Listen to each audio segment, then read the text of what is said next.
So today's topic is acne vulgaris. This topic is from medical surgical nursing first.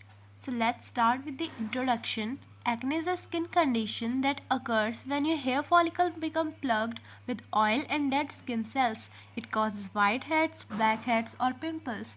Acne is most common among teenagers, though it affects people of all ages. Acne के बारे में पढ़ने से पहले आपको ये पता होना चाहिए कि हमारी जो स्किन होती है उसकी कितनी लेयर्स होती हैं। 3 लेयर्स होती हैं। First is or the superficial one is epidermis, then dermis and lastly subcutaneous tissue layer. So जो blood vessels, hair follicles, sweat glands, sebaceous glands होते हैं वो डर्मिस लेयर में प्रेजेंट होते हैं। और जो हमारी स्किन की सरफेस पर ऑयली सब्सटेंस हमें फील होता है वो सीबम होता है, और सीबम रिलीज होता है सेबेशियस ग्लैंड से।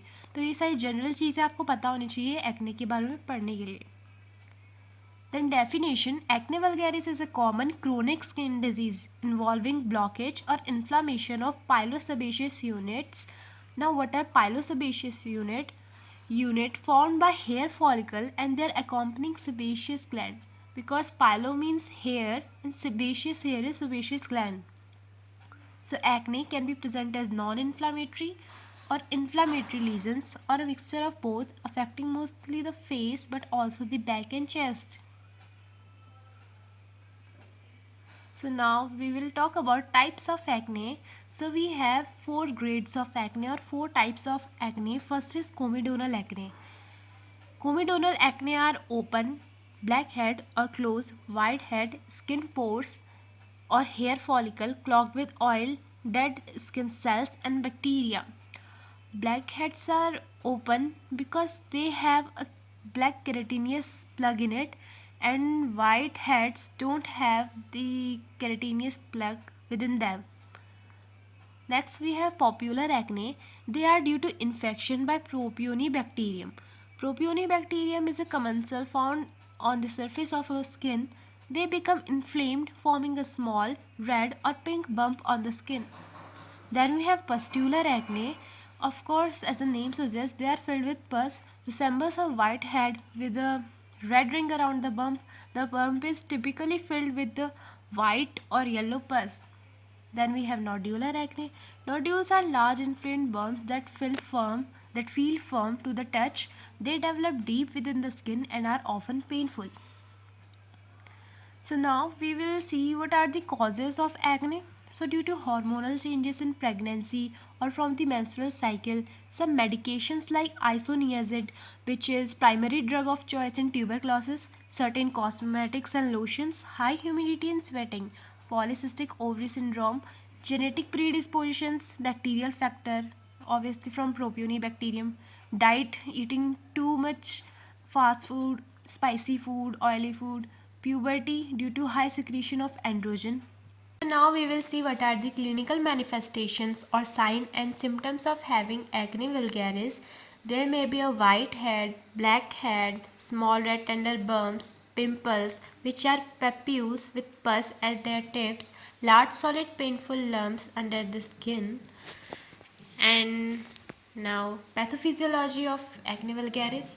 Sebaceous gland stimulated by various factors, and those factors can be due to high secretion of androgen in puberty, hormonal changes in pregnancy or in menstrual cycle, due to diet, humidity, sweating. These all factors will lead to high secretion of sebum from sebaceous gland and it will flow out to the skin surface. Then increased shading of epithelial skin lining. These all things will plug the pilosebaceous duct. Then cutaneous flora multiplies in the anaerobic environment because at the site of blockage there will be absence of oxygen. Then inflammatory response to the follicle, WBCs and pus cell will accumulate at the site. Finally, this all thing will lead to formation of open and closed comedones. Now let's see what are the diagnosis of acne vulgaris.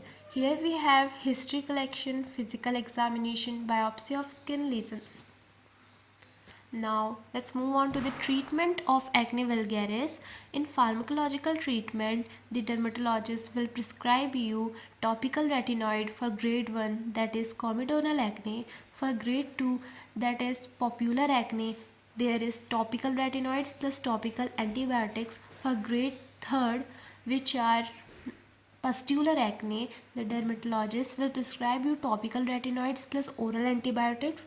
And for grade 4, that are nodular acne, your dermatologist will prescribe you oral antibiotics plus oral retinoids. For non-pharmacological treatment, we have laser and light-based therapies, chemical peels, microneedling, microdermabrasion, mechanical lesion removal. So now what nursing health education and management as a nurse you will do? You have to tell those patients that or everyone that wash your face twice a day and after sweating use your fingertips to apply a gentle non-abrasive cleanser.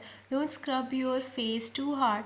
Be gentle with your skin. Scrubbing your skin can make acne worse. Also, don't poke your pimples because it can lead to further worsening of the condition. Rinse with lukewarm water, not too hot or not too cold water. Shampoo regularly. Let your skin heal naturally. Keep your hands off your face. Stay out of the sun and tanning beds. Consult a dermatologist if you are still facing a problem. Okay, so now we are over with the topic. Thank you so much for watching. Stay tuned with the channel for more medical and nursing videos.